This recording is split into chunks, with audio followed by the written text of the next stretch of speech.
Chadwick Boseman predicted his own death in Black Panther 2?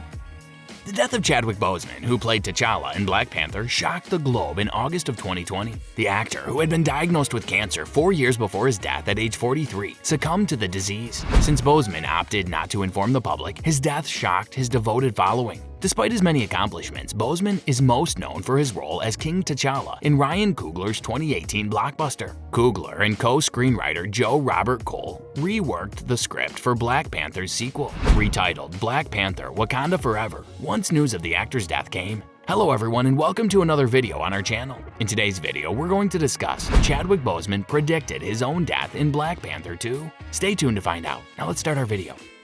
Black Panther 2, also known as Black Panther Wakanda Forever, would have been a very different film had Chadwick Boseman been cast in the lead role. Black Panther's lead actor, who played T'Challa/Black Panther on screen, passed away in 2020, aged 43, following a 4-year battle with colon cancer. The movie's script had to undergo radical revisions after losing Boseman and deal with the difficulty of finding a suitable replacement for an indispensable superhero.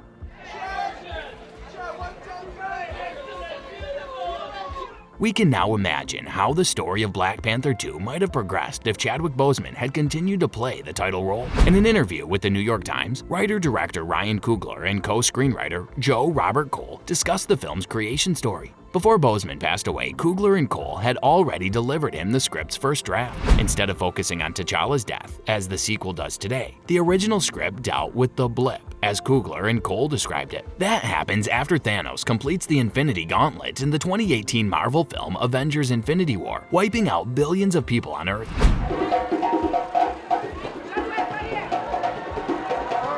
In the 2019 film Avengers: Endgame, T'Challa was one of the billions of dead brought back to life by the Avengers. Coogler emphasized that the first draft has little in common with the eventual Black Panther sequel. The film's plot centered on T'Challa and his son Toussaint, whose mother, Nakia Lupita Nyong'o, remarried after the blip and raised a boy who believed his father was dead. Those crazy sequences for Chad were included. Coogler added, "The film chronicles the boy's summer vacation with his father. Tradition calls for them to spend the week leading up to his 9th birthday in the bush, where they must exit only on the bounty of the earth." Unfortunately, T'Challa is called upon to defend the world while carrying his infant son on his hip. Namor, the movie's aquatic antagonist, and Vale, played by Julia Louis-Dreyfus, the CIA director, would have remained significant players. There will likely be other Black Panther movies if Coogler has anything to say. He vowed to continue working for free for as long as anyone wanted him to. It seems to me that this issue goes beyond Joe and myself. I hope movies set in Wakanda will be made long after we're gone. If you're liking this content so far, please consider subscribing and liking the video.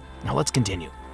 Almost immediately after Boseman's passing, there is a touching sequence in which Boseman's character's sister, Shuri, Wright, tries to save her brother, who we later discover is dying from an unnamed disease. Shuri breaks down in tears upon learning of T'Challa's death at the end of the opening scene, and then the Marvel logo, which usually features characters from across previous MCU titles, appears on the screen, this time with Boseman as the single MCU character represented. The rest of the Wakanda Forever centers on Shuri, her mother, Queen Ramonda, Angela Bassett, and the rest of Wakanda as they mourn Boseman's Black Panther. Critic Clarice Laurie of The Independent gives the film 4 stars but notes that the actor's legacy looms heavy over the sequel.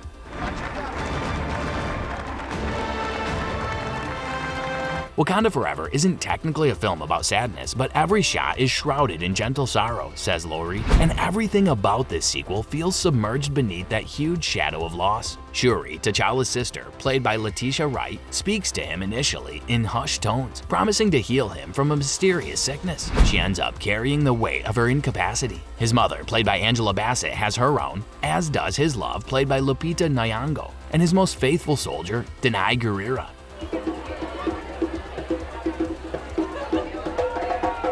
Wakanda Forever features a rainbow of grieving responses, including spirituality, denial, and wrath, but the repeated suffering is quite real. Coogler explained the new plot twist to Variety, saying, "Where we started was this concept of who would be the most devastated by his loss. This was after Boseman's death, which prompted the filmmaker to reevaluate the original screenplay. To Shuri, there had never been a time without him. His death would shake her to her core because he was a constant in her life."